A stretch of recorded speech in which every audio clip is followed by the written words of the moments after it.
Najaf Ashraf کا سفر ہوتا ہے، کربلا کا ہوتا ہے، کوفہ کا ہوتا ہے، اسی طرح بغداد شریف و دیگر شہروں کا سفر، مزارات کا سفر ہوتا ہے. تو وہاں اس پورے سفر کا انداز کیسا ہونا چاہیے؟ سفر بغداد بہت ہی سعادتوں بھرا سفر ہے، اور اس میں اول تو نیت کرنی، کیا کیا نیتیں، کیونکہ وہ بغیر نیت، اچھی نیت نہ ہو تو ثواب تو نہیں ملے گا. خالی دل بہل جائے گا، تھوڑا ہوا پانی بدل جائے گا، تھوڑا مزہ آئے گا. اب نصیب مزہ آئے یا نہ آئے، ثواب نہیں ملے گا اگر ثواب کی نیت نہ ہو تو بغداد شریف میں ہمارے مرشد شیخ عبد القادر جیلانی رحمۃ اللہ علیہ کا مشہور تو آپ کا مزار شریف ہے، البتہ وہاں دیگر مزارات بھی ہیں. امام اعظم ابو حنیفہ رحمۃ اللہ علیہ ہمارے امام، ان کا مزار شریف ہے بغداد میں. اچھا، اس کے علاوہ کچھ انبیاء کرام علیہ السلام کے بھی مزارات بتائے جاتے ہیں.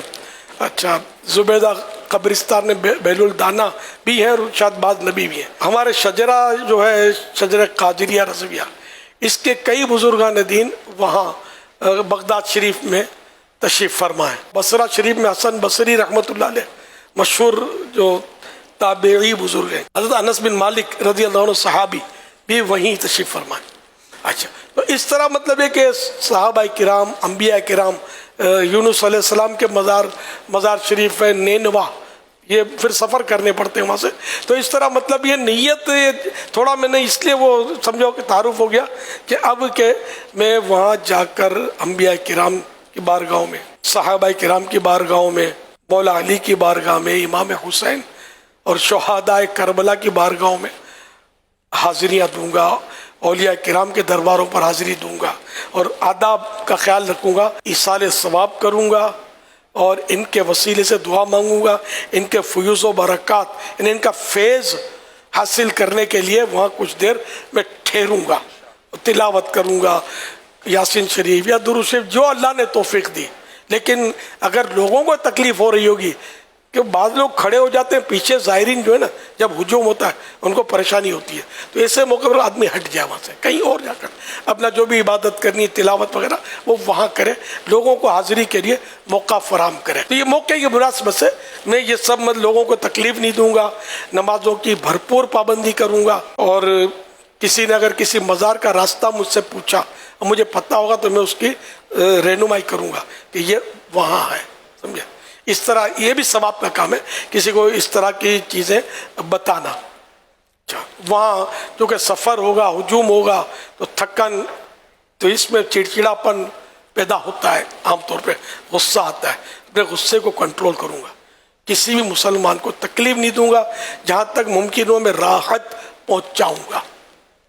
تو اس طرح کی اچھی اچھی نیتیں، پھر وقتاً فوقتاً دوسری بھی وہاں موقع کی مناسبت سے نیتیں کرتا رہوں گا. زبان، آنکھ کی حفاظت کروں گا، نگاہوں کی حفاظت تو انڈر اسٹوڈے کرنی ہے، جہاں یہاں بھی تو بازاروں میں نگاہوں کی تو حفاظت کرنی ہوتی ہے، اور اپنا بدن بھی سنبھالنا کہ ان سے نہ ٹکرائے، اور فری بھی نہیں ہونا کسی عورت سے. انڈر اسٹوڈے مطلب یہ تو بچنا دنیا میں ہر جگہ ہے، وہاں بھی بچنا، وہاں زیادہ بچنا ہے کہ وہاں تو ہم گئے کہ خالص ایک نیک کام کے لیے گئے، ثواب کے لیے گئے. حاضری کا طریقہ یہ ہے کہ قدموں کی طرف سے جہاں جہاں ممکن ہو، ہر جگہ ہوتا نہیں ہے، ممکن راستے اس طرح ہوتے نہیں ہیں اندر جانے کے. تو اب باہر سے حاضری تو سمجھ میں نہیں آئے گا آپ کی، ورنہ باہر سے ممکن ہوتی ہے کہ دیوار آڑے ہے نا، کیا ہوا دیوار. تو ویسے بھی جو بزرگ ہیں وہ بھی تو تشریف فرمائے، تو اندر میں تو قبر تو اوپر بنی ہوئی ہے نا، نظر تو آ ہی نہیں رہا.